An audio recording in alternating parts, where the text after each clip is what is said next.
Mr. Klingenberg, thank you very much for meeting with us today.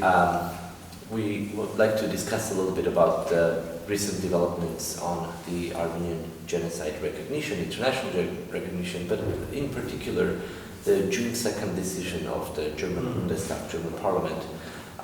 What is this document about? What does it say? I think the document is mainly also about, it's for the genocide for sure, but it's mainly also on German complicity in the events of 1950, the Armenian Genocide. And therefore it's mainly, in the first place, for us Germans, a very important step for Germany to recognize this, because now we are also in the situation to really start processing of our own history. So I think it's definitely also directed towards Turkey and towards everybody, but it has a very inner German aspect also. And I think that's the main important thing. And there's also at the end of the revolution, there are bullet points like, we want the government to do this and that. And I think there are many things to do now. I mean, their school books have been changed, there's the necessity of additional teaching materials, local initiatives, let's say in Germany, have get more, maybe hopefully more funding and more support also from officials and official bodies in Germany. So I think this is, first of all, it's about Germany for sure. And the main, let's say, style of the text is very much for Germany, and the other aspect is very much that the resolution wants to foster, to support reconciliation, and coming into terms with history. But it also very clearly states that from German point of perspective, that only an honest processing of history can be a good fundament for further reconciliation. This is very much based on the German example after the Holocaust and the Second World War. You know this for sure, that Germany, maybe not enough, but did a lot in comparison to some other countries to process history. And it was very healthy for at least Western Germany. I think prosperity and growth and the good, more or less good situation in Western Germany is very much fundamentally based on this processing of history and coming into terms with former enemies. I think this is the spirit of the resolution, and therefore we are welcoming this a lot, because we are working in reconciliation, as you know, between Turkey, Armenia, and we need to admit, between Turkey, Armenia, and Germany. For a long time, we do this 7-8 years now, we realize now that it's a triangle already. It's not only a project between Turkey and Armenia, it's a triangle, and that's what it should be also, taking into account the history. So I want to underline the fact that the resolution is first very important for Germany and important for fostering reconciliation. So in other words, it's much more of a German identity issue and inside Germany issue rather than foreign policy tool. Yeah, and I think it's another step of getting into terms with contemporary or new history in Germany. You know what I told you just about the Holocaust. There is now the issue of complicity of with the Armenian Genocide. And interesting enough, exactly now the discussion starts with the genocide against the Herero in South Africa, Southern Africa with the colonial times, 1904, 1905. So it's a very German process which is going a step further now, which I, as a historian and big person working in reconciliation, I'm very much welcome. Many, at least in the Armenian and also Turkish media and political analysis area have been arguing that this is first and foremost a political step. It's a foreign policy issue. Germany has deals with Turkey that don't work. That's the reason why it's being recognized now. Is the timing of any essence? No, I think as far as I know, it's vice versa, because it was already planned by the parliamentarians preparing that paper before the refugee deal with Turkey, and then there was an agreement, because the refugee crisis, as it's called in Germany, was so important, so heavily not Syrian refugee crisis. Syrian refugee crisis, to postpone this thing after the deal, and some people thought maybe it comes down a bit, and then we deal with the Armenian Genocide. So it was, it's 101 year, and it wasn't on the centenary on 100 years. So I think it's, and I also wouldn't say it's a foreign policy issue, because it was a resolution by the German parliament, the Bundestag, and the Minister of Foreign Affairs himself didn't participate in that, for example. And the Chancellor was also not there, and the head of the Social Democrat fraction or but the ruling party voted for it. Yeah, for sure. But I think it has a broader, how to say, fundament than foreign policy issue. I think it's very much not connected to what you said. I think it has a long foreplay. Is it a moral issue? It's a moral issue for Germany. I think Germany has a tendency to see politics because of that past. I think also in moral ways and ethics ways. This is very important, maybe more important than in other countries. Had a bigger tradition. It's a normative, I think, a normative rather decision than a clever foreign policy issue, I think. So it's a very, and it has a long foreplay. It took a long time. I have a colleague, from Armenia saying, who would have guessed 6 years ago when he started this project that Germany would ever recognize the Armenian Genocide? And I would have said, I never forget it. It will take at least 50 years. So, this is a long foreplay. Many people have been very active, and that is the outcome now. And it's also some, very active players in the background. Including those of the Turkish, ethnic Turks in Germany, who were actually, obviously, some were opposing this, but all people in the parliament were some of the, let's call Turkish-rooted Germans, or however you want to put it, were very in favor of that decision, because they know that also for Turkey coming into terms with its history will only be a good thing, to step further in the future. I'm absolutely convinced, also from a Turkish perspective, that coming into terms is a plus, because we have really made that, and we profited so much from that. It's rather also a very egoist own thing, and I'm always surprised that too many Turkish people are so offensive again. So against it. So I think it will be only good for the inner freedom or the inner stability of Turkey and so on. I think that's my thinking.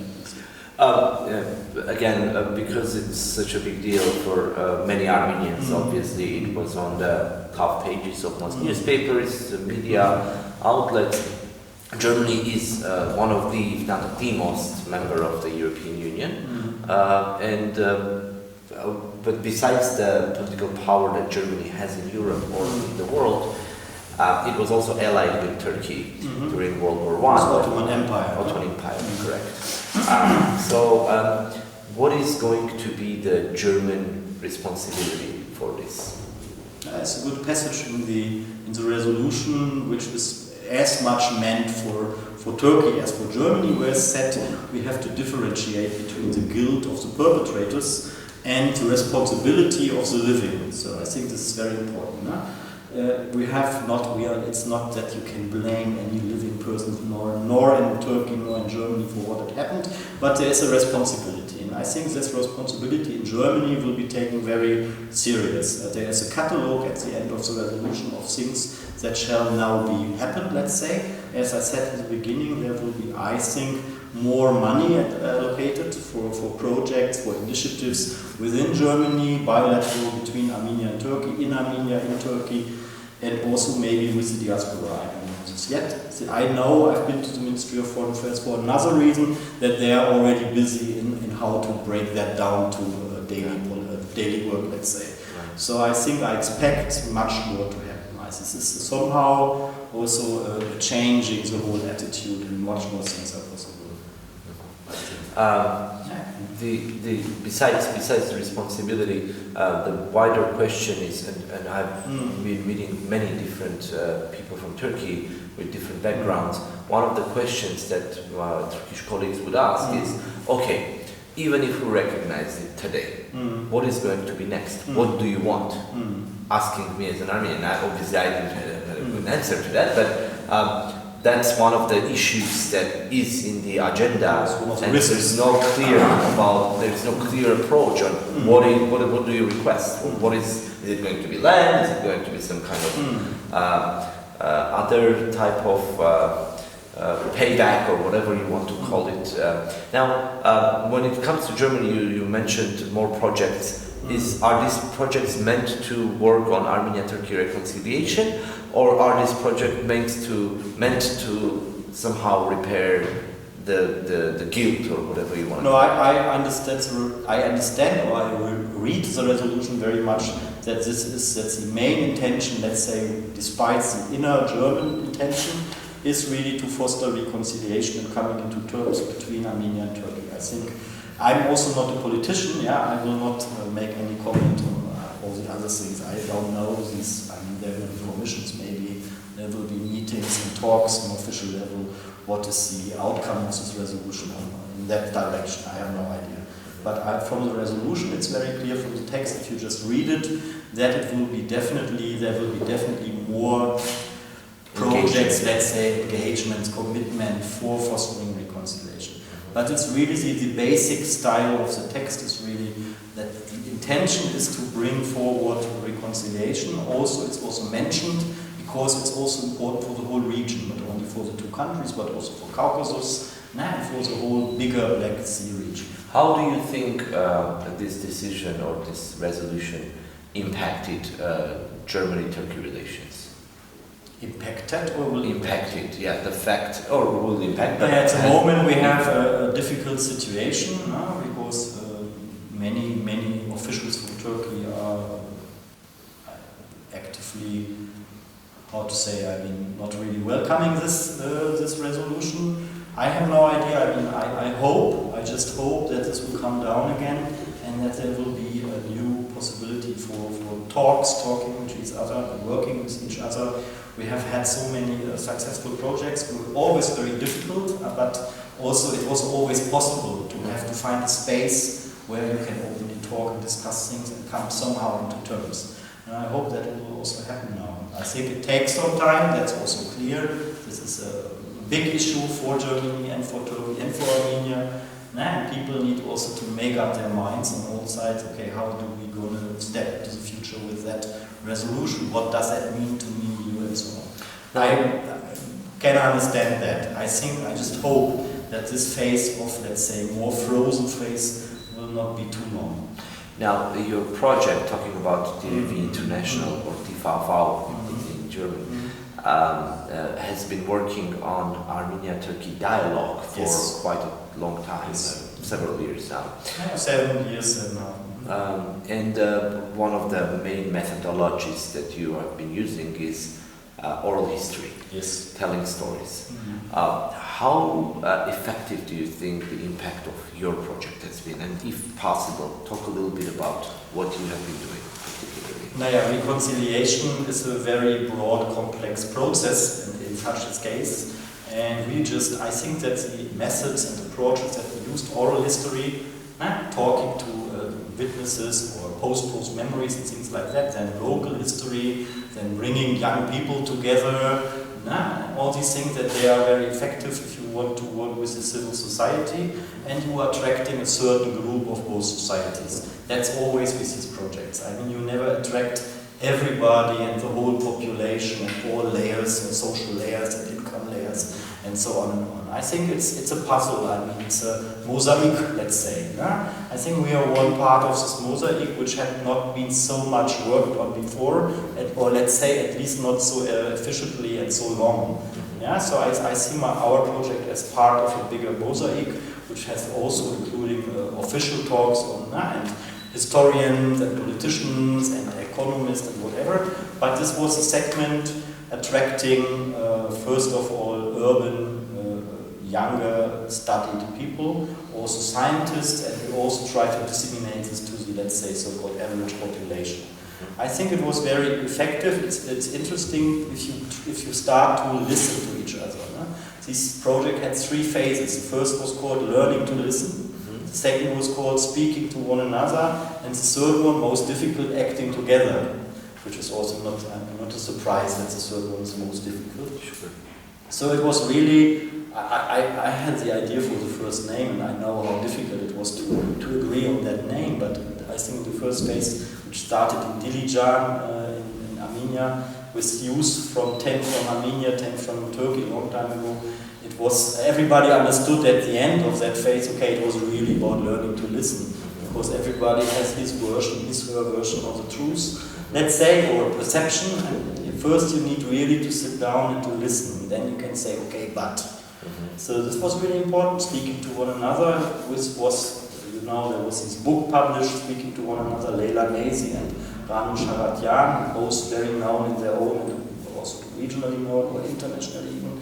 It was a meager success, it was a book put together by Turkish and by Armenian people. You can read from this side in Turkish, from that side in Armenian. It was an English copy, and it has been reprinted twice because we had not enough copies, for example. So there were many the demand was high. The demand was really, really high. And there were many of these, let's say, call it golden moments. Now, for example, as we published these books with all the stories of all people, let's say, from Turkey and from Armenia, and we brought the book back, printed, a very nice book also, back to, I think the village was called Ashtarak, somewhere in Armenia, on the way to Gümri, if I'm not mistaken. And we just brought the book back to the people, and they read their interviews. I mean, very old people. Right. And it was a very emotional moment. I think these moments were very important. I think it's important not only to have dialogue or talks on an official level, but to bring together the people. It's much easier because there's so much in common. So I think in that we will try to go on with that. But we also see that there is that the Turkish society has changed in the last 5, 6, 7 years. Everybody who's not accepting that fact is wrong. I mean, there has been in Istanbul, in some urban, there's change. There is a group of people which is growing bigger, despite all problems, who has a different opinion and got different opinion on the Armenian-Turkish relations, on the history, on identity and so on. We try to work with these people because we think that this is coming from a European perspective or view, the most workable, let's say, for all of us. I think this is what we do. We try to go on. We do this always with adult education. We are an adult education organization, not politically working. So our idea is always education. This is the key, and I'm very convinced of that, to many, many things.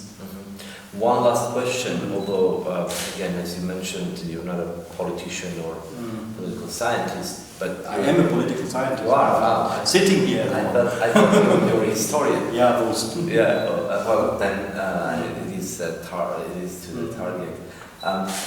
Where do we stand in sense of Armenian-Turkey normalization?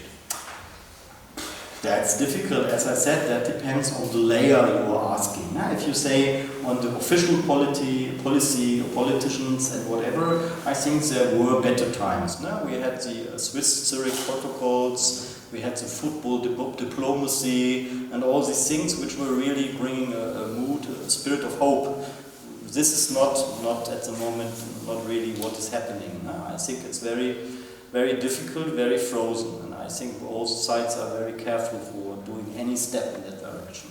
If you talk, and that's the contradiction within. If you talk about let's say several groups, or I call it lifestyle groups or whatever, or milieus or layers of the society in both countries, then there is a bigger openness, understanding in both societies to go on and to deepen these processes. So I think that's the situation.